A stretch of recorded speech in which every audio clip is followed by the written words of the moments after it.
Hi everyone. Welcome. Thank you for being here.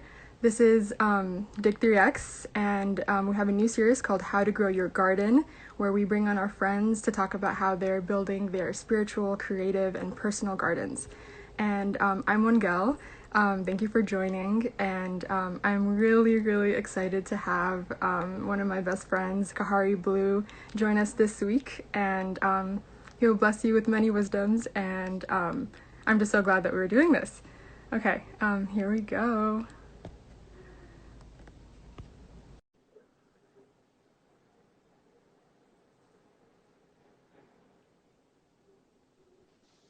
Hi! Um, is your mic on? I can't hear you. No. Can you hear me now? Yes, I can. How are you? I'm good.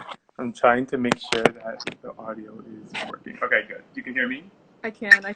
You look wonderful. Thank you for joining. Of course, I'm so excited. Me too. We literally have like multiple hour talks all the time, and I'm like, people need to hear this, and it's finally happening. I know. I'm happy you sent me some of the questions. I did a little bit of prep, but I was also like, I'm just gonna chat with Wengel. Um, we already know the vibes. Absolutely. All right, let's get into it. So, something I admire so much about you is how dedicated you are to your passions.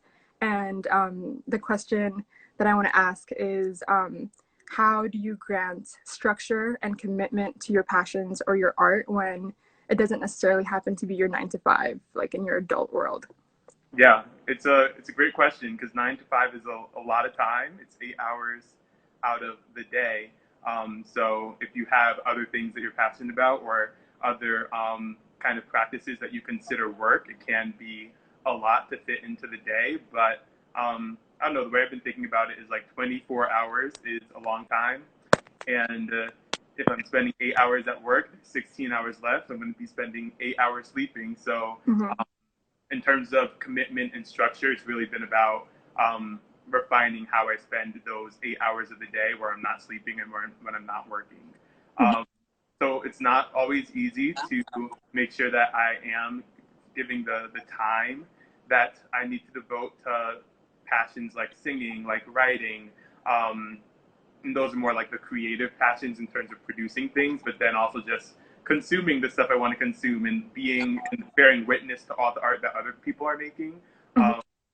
So it's not always easy, but the way I've been thinking about it is like you have this time, try and create a daily practice um, that's going to give you the time to do the things you want to do. So I've just been like, all right, I'm gonna sing 30 minutes a day minimum. It can happen anytime. I try to do it like in the evening, but sometimes it happens in the morning. Whenever I'm able to allot time to singing, I just make sure I do it every day. I make sure that I write every day, and sometimes that can be like 10 minutes just journaling, or sometimes it could be like working on a longer piece that I want to share with people eventually. So I think the first thing you need to do is just like know who you are and identify what your passions are, because frankly, I think I have a lot of friends who don't, or just people in my community who haven't done that. So those Mm-hmm. 8 hours, they do whatever just happens. So like they open social media and suddenly they're on social media for an hour. And I shouldn't say they, like, I fall into these traps as well. But if you've done the work to know how you like to spend your time, that's step one. And then you just have to, be able to pencil it into your calendar every day and try to build that structure. So I think everyone can go about that their own way and find what works with them. Like I've done a lot of experimenting over the past few months, which has been really helpful into getting kind of in the swing that I've been in recently. But yeah, I think 8 hours is a lot of time. So I feel like if you're thinking 8 hours of work is a lot of time, then 8 hours of free time is a lot of time too. So just make the most out of it. Absolutely. I could not agree more. And then where do you find your inspiration, or where do you happen to find it, even if you're not looking for it, or if there are places that you look to for inspiration? Sure. Can you share about those?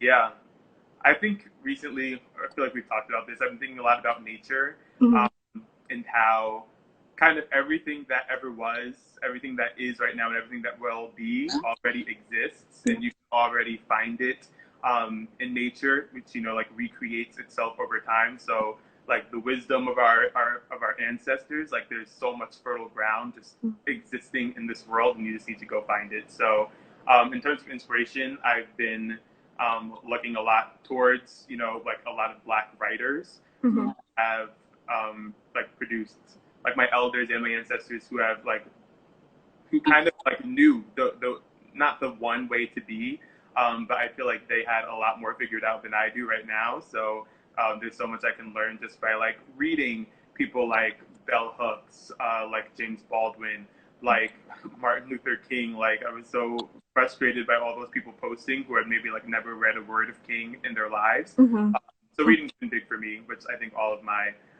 people are aware of because I've been a big recommender of books recently. Yeah.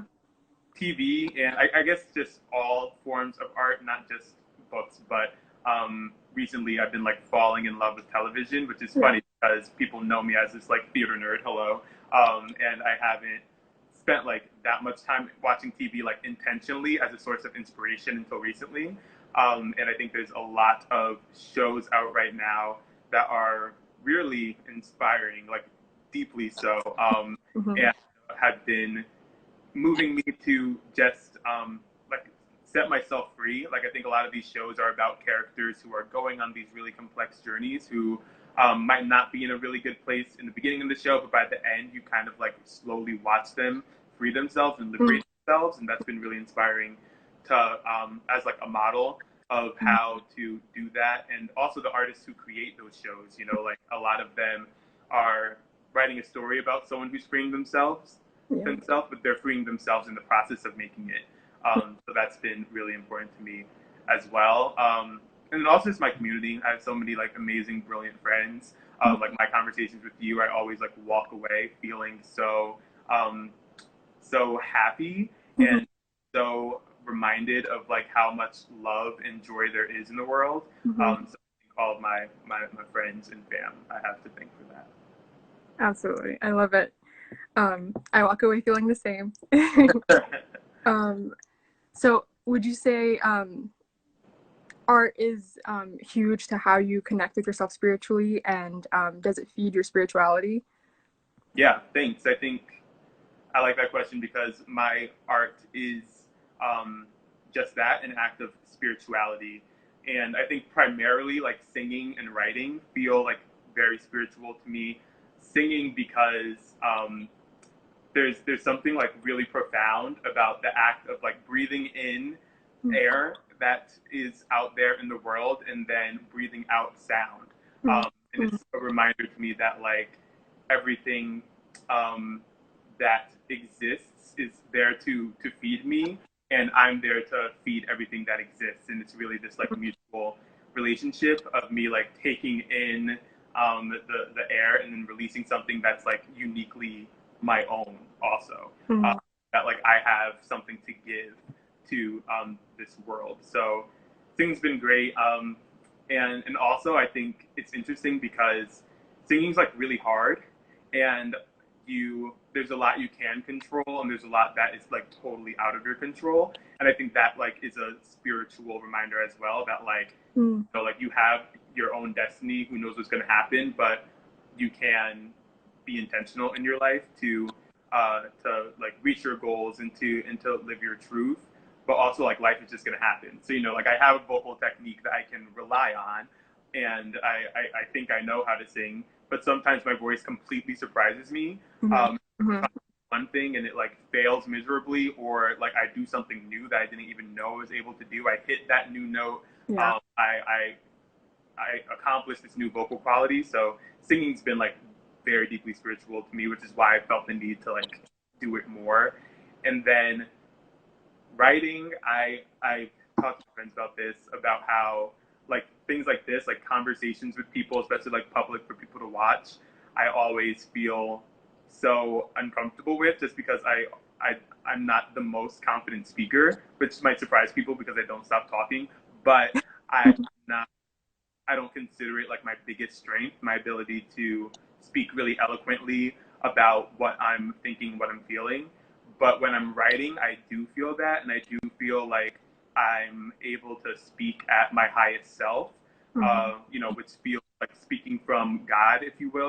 Like I feel like I have the ability to do that with, in my written voice, and that's felt really spiritual to me because I'm, like I'm able to articulate eloquently like my thoughts, my dreams, the things that I love, and I'm really grateful for that. And lastly, I'd say about art and spirituality, my artistic practices have been really private for a long time, which is interesting and like kind of new for me because I grew up, always acting in plays and singing, and I was constantly like performing for people and sharing my art with others. And in this like COVID time where I feel like I've really been reconnecting with my creative self, I haven't really been sharing it with people. I've kind of just been doing my thing, like singing every day, no one hears it. Writing every day. Luckily, I like have at least the documents of my writing, so if I do want to share it, I can. But it's been important to me to like create something that's my own. Yeah. And I feel like I've created something that I feel like I've created like a protective bubble around my art and my spirituality that I know that it's taken a lot of work to build that, and I do fear that like sharing too much might make my confidence and my expression a little bit more vulnerable. So I've been really private as of late. However, I've recently been feeling a need to share, to go back to, I guess, that high school, college self that was always sharing what I was doing creatively. And I'm really excited to, because I think this solitaire time of singing and writing and consuming things on my own has allowed me to cultivate something that was like stronger than it ever was when I was constantly like on stage or constantly sharing with people. So, and I think, I think it's important to share the things that are important to you. And I think that's an act of spirituality in itself because like community is really important. We're social beings. We're meant to like share ourselves and our souls with people. So I'm excited to do that. And I think I'm like garnered up the confidence to do it, but I'm grateful that like I fed myself first, and that I give myself what Kahari has to give first. And I think that's a really important lesson that I've learned in all of this because I think some people don't do that and they're so quick to like, produce, and they're producing so much work, but aren't really like looking within to what like really matters. So yeah. Absolutely, that's amazing. Yeah, make your art your own, and we're so grateful for everything that you share. Absolutely. I can absolutely relate with you, and speaking being kind of a hindrance sometimes when it's like the nerves of being trying to be in the moment and trying to get everything you want out, but maybe needing more time than the present I moment lost you. allows, or thinking, oh no. Okay, now I hear you. I hear you. Okay.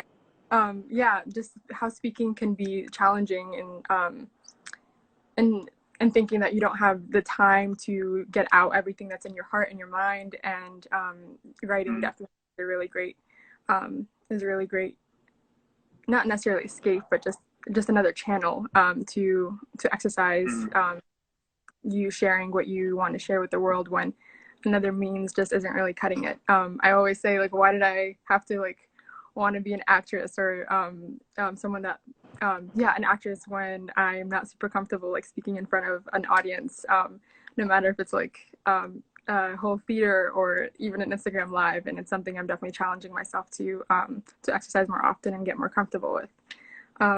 So thank you. And I also want to ask, you've shared a lot about your relationship with your spirituality, and I really am also curious about how your relationship with your health, with your physical health, has looked like throughout this quarantine, especially. And yeah. I mean, I do know. I want everyone else to know.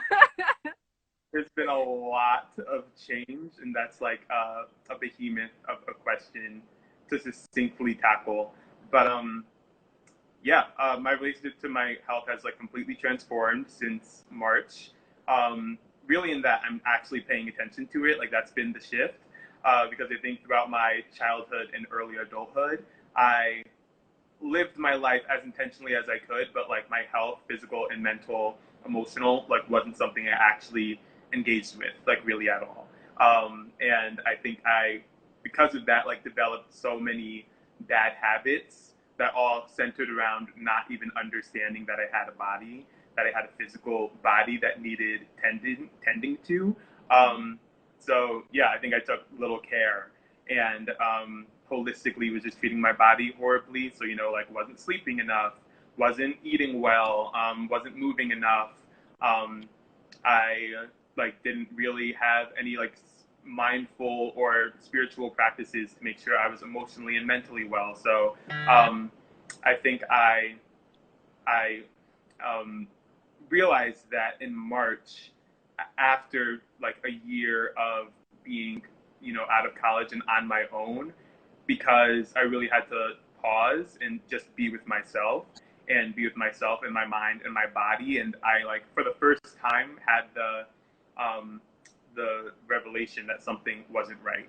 And it was also after spending a year living with my sister, who underwent a really like crazy physical journey herself, and lost a lot of weight, and started like eating better and like going on walks and stuff like that. So I was like bored in COVID and just started like going on walks with my sister, really just for fun, and to just like hang out and talk to each other. And I realized those days that I went for walks, I was just like in a much better mood. Like it affected so many parts of my life positively, and that inspired me to really like address all of my physical habits, because I realized for the first time that like they really make a significant impact on my life. All of them do. So like as you know, I've lost like 110 pounds since March, which is wild. But I really think I've accomplished it through like holistic means, and I think I've changed like a lot of different things about my life to kind of reach an overall better state of physical and mental well-being. So it was really just like thinking about what I was doing. Like, okay, I feel better when I sleep more, so I'm just going to try and get like 7 to 10 hours of sleep a day. Boom. I really like unhealthy food, but it doesn't really make me feel good after, especially like animal products and dairy, like makes me feel so shitty. So I like cut out animal products, which I had done in the past, but like try to stick to a whole foods, plant-based diet. I can't say exercise has been a huge part of my journey, but I do go on a lot of walks, which I guess is exercise. Yeah. But yeah, totally, just like more low intensity, and that's been really enjoyable. And honestly, maybe the biggest thing has been meditation, because the type of meditation I do, I just do like breath work. So I sit and breathe for like 10 to 30 minutes, however long I have time for, or however long I intuitively want to. And what I feel like I've accomplished through breath work is I've strengthened the muscle of being able to focus my attention to what matters. So, like what breath work is I sit and breathe and focus on my breath. Sometimes I count my breaths. And of course, there's so many things that are going to be racing through my mind. So my mind is going to go elsewhere and lose its attention on the breath at some point, which is okay. And what the practice is just saying, okay, I'm thinking about like what's for dinner, or I'm thinking about like something about from like work, or I'm thinking about a show. I'm just going to refocus my attention on the breath. And that's been so helpful, because when I do have negative thoughts, or when I do want to indulge bad habits, I feel like I've improved my ability to be like, okay, interesting that that's what I'm thinking about doing, but I'm actually not going to do that, because that's not in service of my long-term goals. It's not in service of what's going to make me feel good in the present moment. So I think meditation's been like hugely important, not just in my like mental and emotional health, but also in helping me remain like consistent and disciplined in my physical journey. So yeah. Yeah, preaching the good word, that is everything. Oh my God, absolutely. Meditation has been so important for me too. And we actually, Kahari and I would like text each other to keep each other accountable, being like, okay, I meditated today. I woke up earlier today. And, you know, if it's something that you want to get into, but you can't hold yourself accountable, maybe seek out someone that also wants to, and definitely, you know, as a community should hold each other accountable for investing into ourselves and taking care of ourselves. Yeah, true. One I mean, we can't do these things alone, you know? And I feel like in all these areas of my life where I've been trying to make a change, it's been really helpful having, even just having other people know about it. Mhm.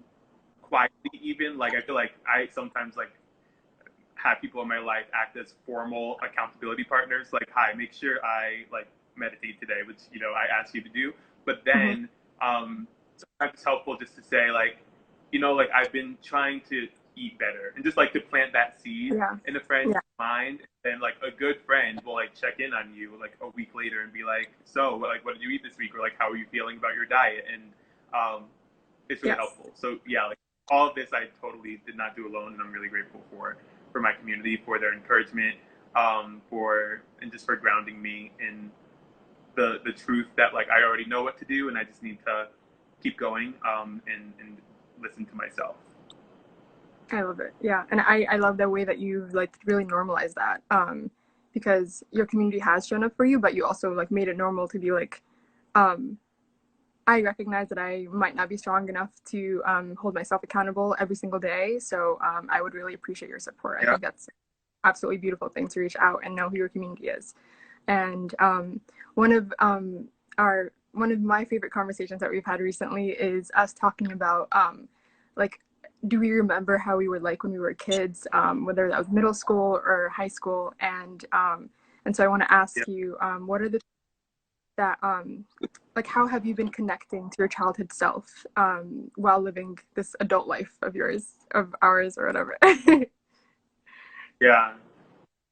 Well, a couple of things. So I guess my answer to this is two pronged. Like one, I think I've been reconnecting with certain hobbies that I had lost touch with, and then two, I've been reconnecting with like a sense of discipline I had as a kid that I feel like I lost at some point. So Mhm. one, I think in the free time that I've had, which I think we've all had more of because of COVID and because of less time being out or like commuting or whatever, I just had more time to do things.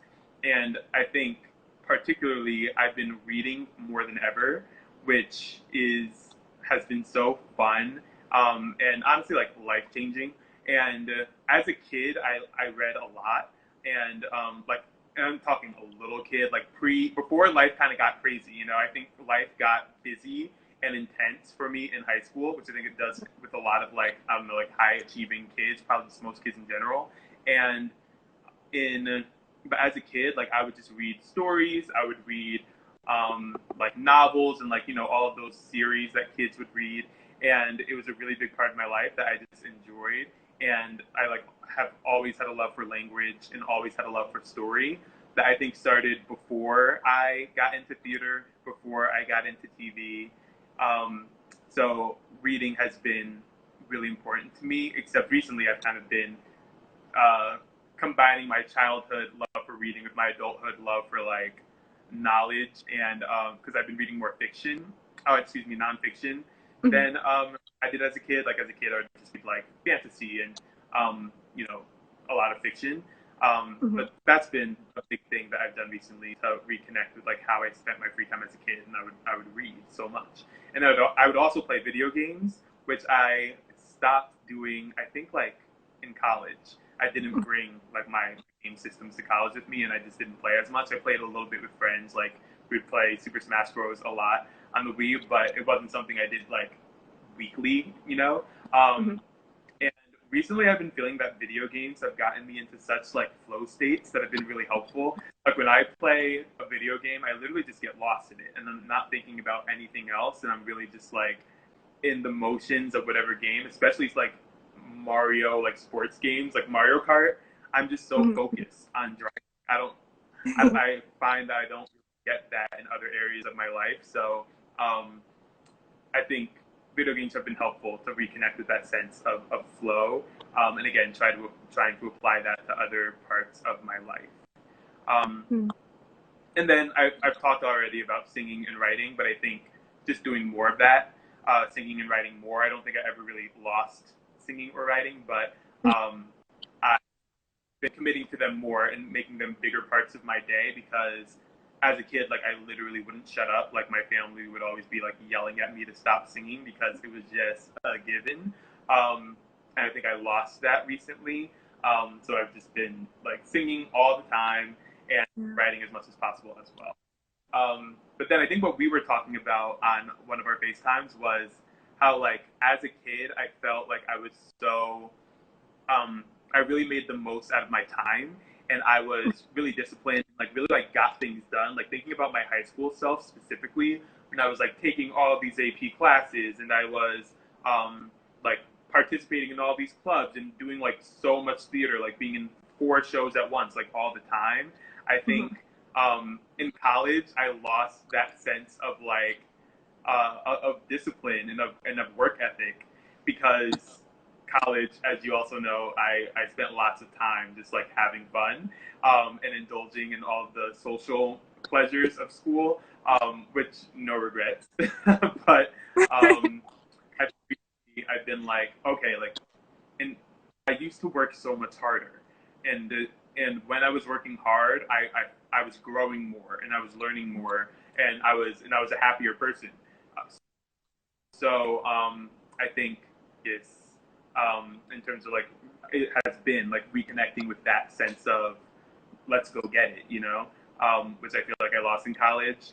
And I was talking to another friend about how I've been a victim of coasting off of my like natural or learned intelligence and charisma that I haven't really had to work that hard in different points of my life because like it just happened. Like I don't know, not to sound like an asshole, but I've been able to like exactly. I've been able to survive in these different social environments, these different institutions, without really working that hard.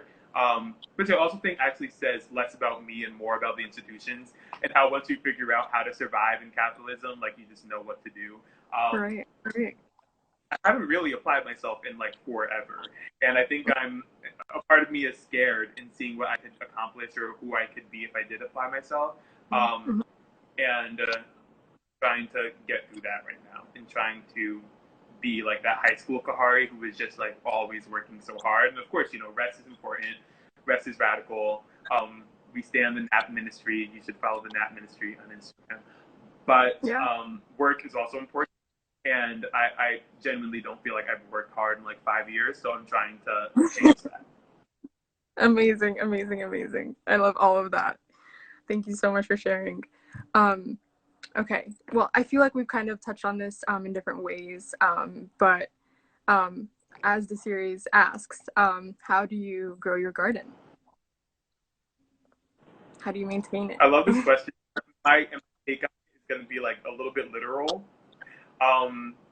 because that's what I thought of. And I actually think it's a really beautiful metaphor. So thank you to you and Sierra for doing this because I think, again, like what I was saying before and how I often look towards nature to ground me in a sense of what's real and what matters. I think I garden in the same ways that like gardens literally grow. Okay, so let's break it down. Like water. I think about like how you know plants need water, and I think it's about like meeting my basic needs. So what are my basic needs? I feel like that's also been a big transformation for me during COVID. Like I've developed a better like practice of hygiene, which is maybe gross, but like I actually shower every day now, which has been huge. So things like that, and like you know, eating, drinking water, all those things that like you need to live. I'm trying to make sure I meet them and I meet them well. So you know, I've always ate, but now I'm trying to focus on like eating healthy foods, which you know is new for me. So I'd say, yeah, like I get my water and I get the food, the nutrients and the energy I Yeah. need Show to the people your gallon. live. Show the people your Exactly. gallon Yes. Shout out to every day. it is a gallon of water. I actually usually drink more than one. I think it's just I'm like big. But yeah, you get your water. It's so important. Um, and it's so easy to forget to drink water. Then sunlight. Okay, the way I think about sunlight, it's like opening yourself up to the world's light and letting it hit you, Mm. and then also exuding your own light. So like plants like release oxygen, for example, like but they also are taking in this light to feed them. So I think light is just also a really beautiful metaphor and a way to like think about um, your relationships is like what is Wengel's light. I feel like your light, I can name it. It's really specific and it's really wonderful. And it feeds me. And like when you talking to you, I get something from your energy. And hopefully I give something back. So it's kind of that symbiotic relationship between nature and self. And then community. So nothing grows alone. Like most plants are growing surrounded by a bunch of other plants and they're Yeah. working together and like no one survives without the other. So really just focusing on my community, making sure everyone's okay, and like holding my community to account to like continue to get better, and to free ourselves from the traps of like capitalist like white supremacist patriarchy that we're born into. And I think the more I set myself free, the more my community sets itself free, and the more like people around me are living their best lives, the better I live. So really been connecting to my community, and I guess to the plants around me. And the last thing I'll say, which is again literal, but is like soil. So we're all growing from something that already exists, and I think um, my I've been I don't necessarily consider myself to be a religious person, but I do consider myself to be deeply spiritual. And when people Mhm. ask me like what specifically like do you get that from, it really is like nature and my ancestors. And I think soil is the embodiment of like nature and my ancestors because the like nothing that dies ever actually dies. Like it's always still here. Like everything is fossilized, memorialized Mhm. in this world, um, and often literally like in the earth.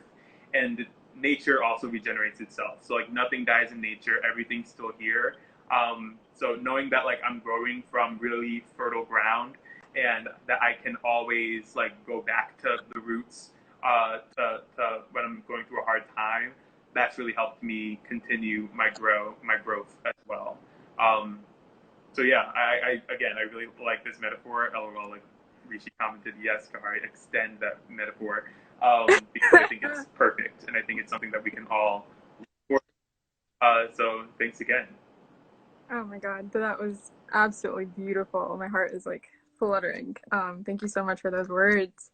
Um, yeah, and thank you, Sierra, for coming up with that amazing question and the idea for this amazing series. I'm so happy to be a part of.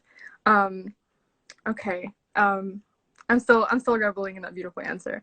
Um, I want to ask, Thank what are you looking forward to post pandemic?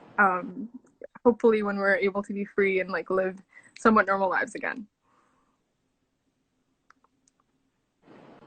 So in the theater, we had um, this saying that especially in acting, that you do the work and you train, you rehearse super painstakingly, so that once you've done the work and it's time to actually perform, you can just like go on the stage, forget it all, not worry about every moment, and just like let it go. Um, and what I'm excited for is to be the product of all the work I've put in on myself, and on my relationships during COVID, so that I can actually like live them. Like it's like so many of my like all of my relationships right now. are like this. It's like talking to each other about like what's going on with us. And as much as I love it, it's also just like a lot. And what I'm looking forward to is just being able to be with my friends, um, to be with my community in real life, and to just like spend time with people instead of like having like big conversations all the time. Um, so I'm excited to hang out with my friends, and uh, I'm excited to dance, to be in like I'm excited to go to the club and like to dance Yeah. my face off. Yeah. I literally that is something I miss Yes. so much. Is Yes. just like being with like people I don't know, but like all of us are music and having a good time. So I'm excited Mm-hmm. for that. Um, I'm hopeful to. I want to move to New York in September when my lease is up. Right now, I live in Jersey City, New Jersey, but I really want to move to New York because I've been thinking about like residential community Yeah. and how I feel like no connection to place right now, and that's something that I want for myself soon. And I think like there are particular neighborhoods in like Harlem that I think I'd have a really good time and that I'd be able to actually like feel like I was a part of a community. Um, so I'm looking forward to that as well. And then also like getting back into theater, which like literally doesn't exist right now. So I'm excited to like get Mm-hmm. back into those spaces once they are safe. Um, but yeah, I honestly like COVID hasn't been too bad for me. Like I've kind of liked the solitude of just being alone and doing my thing, which might surprise people because I am so social and extroverted. But of course, I'm just so ridiculously excited to be with each other again, so that we can keep the work of COVID going, but do so in true community. Mm. Amazing, amazing, amazing. Um, all right. I for the last thing, I want to ask you what projects are you working on that you hope people will follow and that people definitely do need to follow. Yeah, just like tell the people your projects and what you're working on. Sure. Well, first, just like follow me, Kahari Yes, underscore Blue, because absolutely. my platform is always the place where I share what's going on with me. So there's that. Rishi, who is like one of the viewers right now, and I have a podcast called Talkback, which you can subscribe to on Apple Podcasts and Spotify. Us just like talking about theater and the arts and culture, Mhm. and talking about that from our true selves as like a black man and as an Indian man. And then, as I said, like a lot of my creative stuff has been quite personal and private recently. But Mhm. I have some things up my sleeve that you know about. So I'd say just like stick around and follow me. I'm going to be like posting some singing content very soon, Yeah. and also going to be starting a newsletter for people to read my writing. So again, writing and singing have been my saving grace, and I'm really excited to share. Oh, thank you so much, Kahari. You are a big, amazing flower in this big garden of ours. Thank you so much for being here. Thank you for asking me to join. I really appreciate it. This is so much fun. Absolutely. I love you. Talk to you later. So Bye, everyone. Thank you so much for joining.